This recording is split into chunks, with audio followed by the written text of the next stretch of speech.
রাধে রাধে। গীতার মূল্যায়নের আজকের ভিডিও, কামনা না করলে জগতের কার্য কিভাবে সম্পন্ন হবে। এর উত্তরে বলা যায় যে জগতের কার্যাদি বস্তুর দ্বারা, ক্রিয়ার দ্বারা হয়, মনের কামনার দ্বারা নয়। বস্তুর সম্বন্ধ থাকে কর্মের সঙ্গে, তা সে কর্ম পারধ্যেই হোক অথবা বর্তমানে উদ্বেগগত হোক। কর্ম হলো বাইরের জিনিস, আর কামনা হলো অন্তরের। বাইরের কর্মফলও বাইরেরই পাওয়া যায়। কামনার সম্পর্ক ফলের প্রাপ্তির সঙ্গে থাকে না। যে বস্তু কর্মের অধীন, তা কামনা দ্বারা কিভাবে প্রাপ্ত হবে। জগতে দেখা যায় যে অর্থের কামনা থাকা সত্ত্বেও মানুষের দারিদ্র্য দূর হয় না। জীবমুক্ত মহাপুরুষ ব্যতীত অন্য সকলেই বেঁচে থাকার আশার সঙ্গে রেখেই মরে। কামনা থাক বা না থাক, যে ফল পাওয়ার তা পাওয়াই যাবে। এর তাৎপর্য হচ্ছে এই যে যা হবার তা হবেই, এবং যা না হবার তা কখনোই হবে না। তা সেটি কামনা হোক, করা হোক বা না হোক।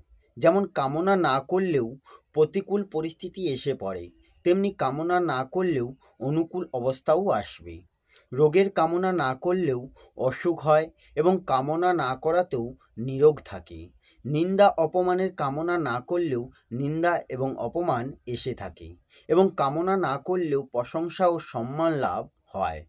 প্রতিকূল পরিস্থিতি যেমন কর্মের ফলে হয়, তেমনি অনুকূল পরিস্থিতিও কর্মের ফলেই হয়ে থাকে।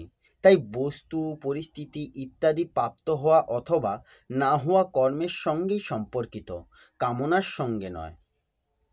তাৎক্ষণিক সুখের যেমন কামনা হয়, আবার ভাবী ও সুখের কামনা জাগে।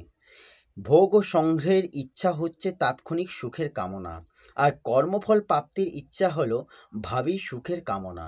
এই দুই কামনাতেই কেবল দুঃখই থাকে, কারণ কামনা শুধুমাত্র বর্তমানেই দুঃখ দেয় তা নয়, এটি ভবিষ্যৎ জন্মের কারণ হওয়ার ভবিষ্যতেও দুঃখ দেয়।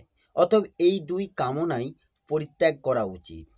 কর্ম এবং বিকর্ম এই দুটি কামনার কারণ হয়ে থাকে।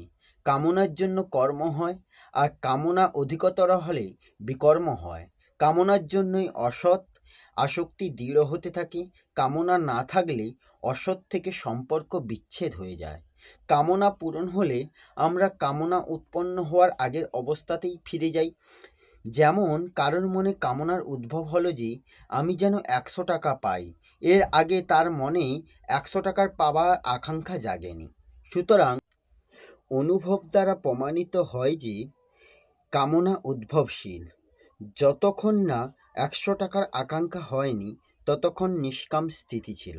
চেষ্টার দ্বারা পারব্যসতত যদি 100 টাকা লাভ হয়, তাহলে সেই নিষ্কাম স্থিতি চলে আসে। কিন্তু জাগতিক সুখাশক্তির জন্য এটি স্থায়ী হয় না, বরং নতুন নতুন কামনার উদ্ভব হয় যে আমি যেন 1000 টাকা পেয়ে যাই। এইভাবে কামনার পরিপূর্তিও হয় না, এবং পুণ্য তৃপ্তিও লাভ হয় না। শুধুমাত্র পরিশ্রম ছাড়া আর কিছুই লাভ হয় না। কাম অর্থাৎ জাগতিক পদার্থের কামনা পরিত্যাগ করা কঠিন নয়। একটু গভীরভাবে বিচার করতে হয় যে প্রকৃতপক্ষে কামনা কি দূর হয় না, নাকি স্থায়ী হয় না। দেখা যায় যে কামনা বাস্তবিকই স্থায়ী হয় না।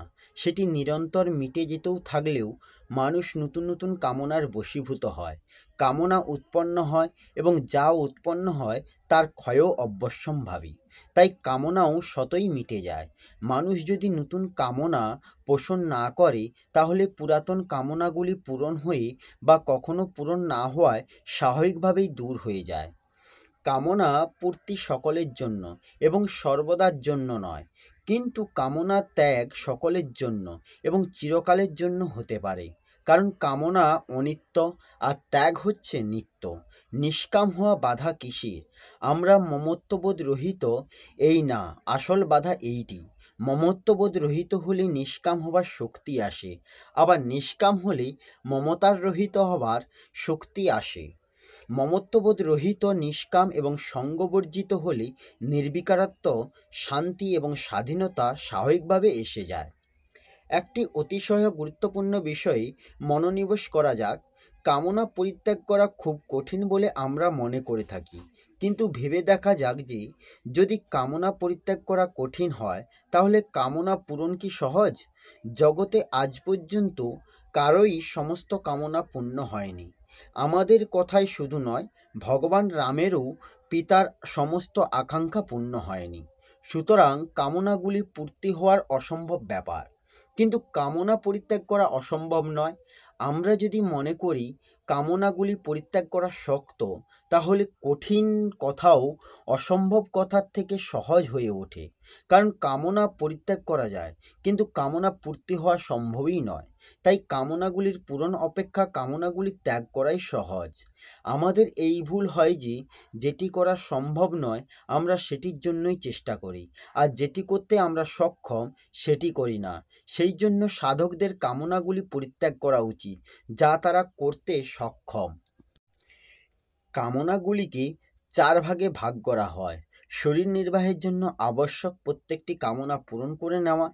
দ্বিতীয় হচ্ছে যে কামনা ব্যক্তিগত এবং ন্যায়সঙ্গত এবং যা পূর্ণ করা আমাদের সামর্থ্যের বাইরে, সেগুলিকে ভগবানে অর্পণ করে মিটিয়ে ফেলা হয়। অপরে যেটি ন্যায়সঙ্গত এবং হিতকারী কামনা, যেটি পূর্ণ করতে আমরা সক্ষম, তা পূরণ করা উচিত। এইভাবে অন্যের আকাঙ্ক্ষা পূর্ণ করলে আমাদের কামনা ত্যাগের ক্ষমতা এসে যায়। চতুর্থ হচ্ছে উপরিউক্ত 3 প্রকারের কামনার অতিরিক্ত সকল কামনা বিবেচনার দ্বারা যেন মিটিয়ে ফেলা হয়। এই হলো শ্রীমদ্ ভগবদ্ গীতার 3য় অধ্যায় 37 নম্বর শ্লোকের বিশেষ কথা। আসবো পরের ভিডিওতে। রাধে রাধে। জয় শ্রীকৃষ্ণ। জয় গীতা।